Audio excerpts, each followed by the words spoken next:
I've reviewed a lot of e-bikes on this channel, but I'm pretty sure I finally got one that fits my exact needs, which are something portable, something really easy to use,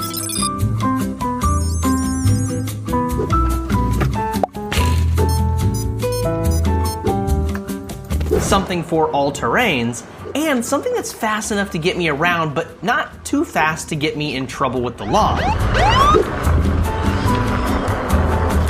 Oh, and I think I found all three of those in the Aipas F3 Adventurer. Wait, no, Aipas F3 Max Adventurer e-bike, or electric bike. That is if all of the marketing claims are true. Well, let's go find out.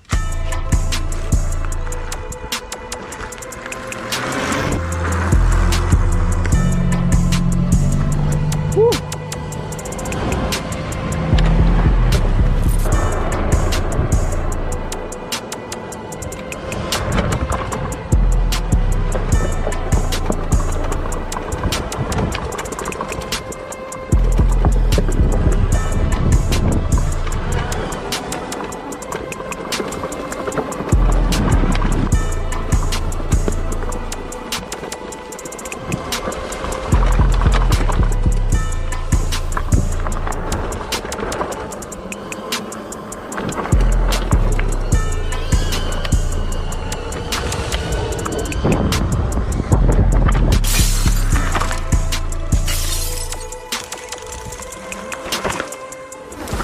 Oh my God, okay, so let's get looks out of the way first. Overall, this bike looks amazing. I chose the lime green just because I wanted it to stick out in traffic, because this is a bike I'm gonna be using a lot to go to the store and actually ride on street, as opposed to in the wilderness like I am right now. But I'm gonna throw specs right up here on the screen just so you can see what this thing is packing. But so far, the shocks work really well. I actually just saw something over there I'm about to test the shocks on that I think will really test these out and probably will get me hurt. So far, I haven't had any issues with the chain popping off. Of course, that might happen when we jump off bigger things. Up here, as I showed you at the beginning, starting this thing up, plus and minus right here is how you change the modes. Here's the information button. Here's the power button. Here is the light, which we will test out a little bit later. And then, of course, you've got the horn, which is about standard for most of the e-bikes. It's loud, but not too loud. And then I'm guessing this is the brights.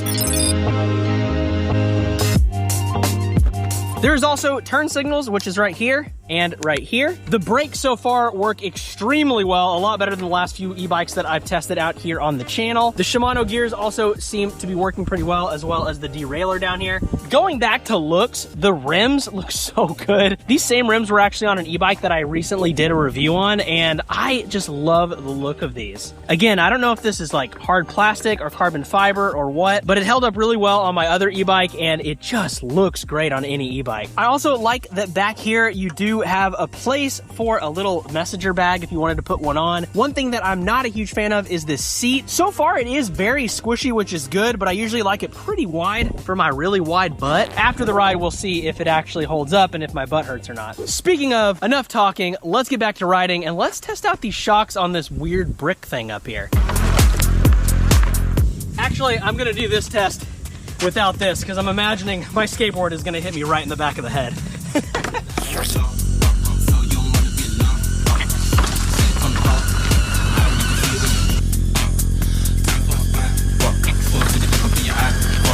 Okay, so small bump wasn't hard at all, but I'm gonna try the little bit bigger of a drop off and see what happens.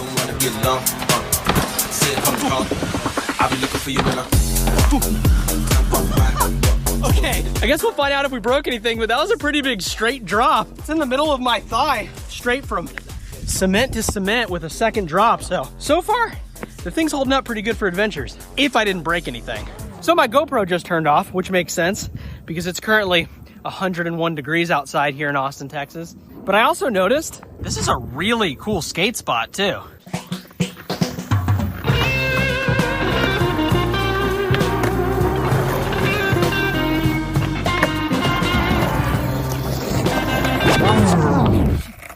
Okay, this ditch is not clean enough to skate yet. Ow. All right, that was a good skate break. Hopefully the GoPro is cooled down by now.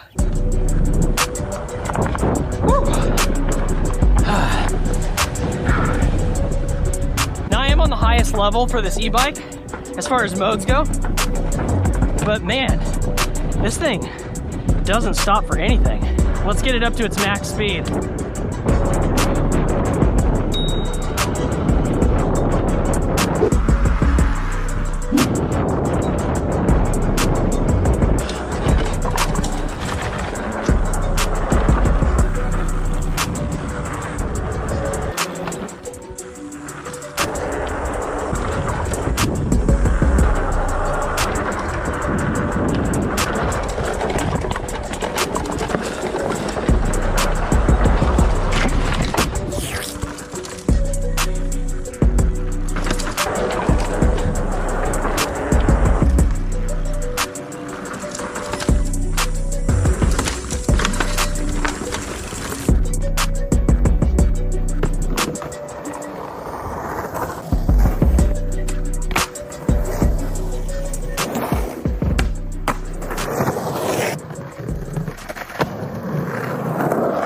All right, so let's talk pros and cons of the Aipas e-bike, and this little guy, Albert, is going to join us because I think his wings are injured, which is sad, but he just landed on me and he's become my best friend, so as long as he wants to stay, he can stay. So first off, overall looks of this bike are amazing. I love the green color that I chose. The overall build of it seems to be very, very good, even through all of those drops and ditches and the road and through glass and through grass and through anything else that rhymes with glass and grass.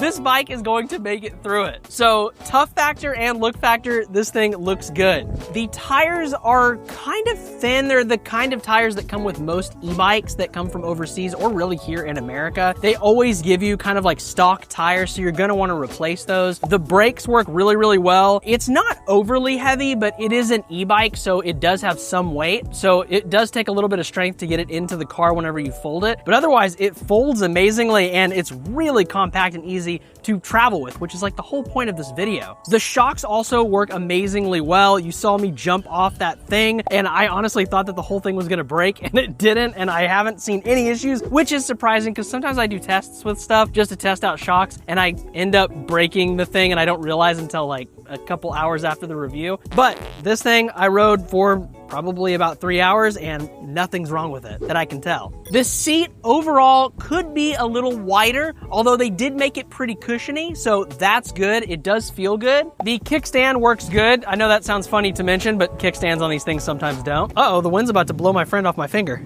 Don't worry, I got you, little buddy. Can't believe he's still here.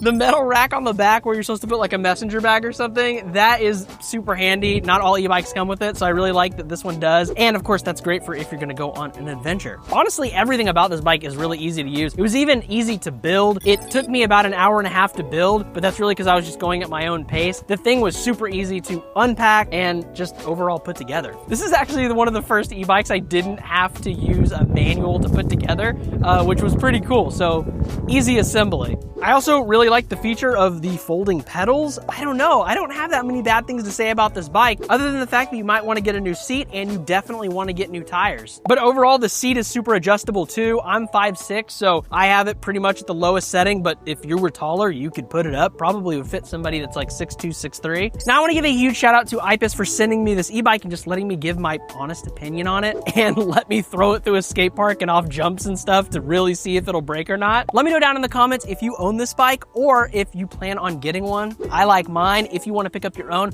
I will leave a link down in the description below for you to do so. And I guess this little guy is just my best friend, so give a thumbs up down in the comments for Albert for staying with us through the whole review.